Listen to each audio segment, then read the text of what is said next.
કે આજથી 100 વર્ષ પછી એટલે કે 2125માં આપણે બધા જ આ દુનિયા છોડીને જતા રહ્યા હશું. આપણા આજના ઘરમાં કોઈ અજાણ્યા માણસો રહેતા હશે અને કદાચ એ ઘર જ નહીં હોય.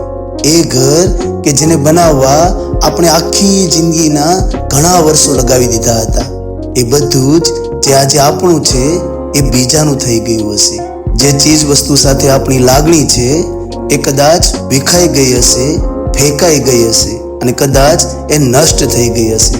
એ મોંઘી કાર કે જેને લેતી વખતે આપણી ખુશીનો પાર ન હતો, એ કદાચ ભંગારના કારખાનામાં ભાંગીને ભૂક્કો થઈ ગઈ હશે. અરે આવનારી પેઢીને આપણા નામથી વિશેષ બીજી કોઈ ખબર જ નહીં હોય અને અમુક વર્ષો પછી લગભગ એ નામ પણ ભૂલી ગયા હશે. અમુક સમય સુધી આપણો ફોટો સંભાળીને રાખશે અને પછી એ પણ કોઈ કબાટના તળિયામાં પડ્યો હશે. અરે વિચારી તો જુઓ સાહેબ, કે જે ચીજ વસ્તુની પાછળ આપણે ભાગીએ છીએ અને જે વાતોથી કે જે વિચારોથી આજે આપણે ઘેરાયેલા છીએ એનો હકીકતમાં કોઈ મતલબ જ નથી.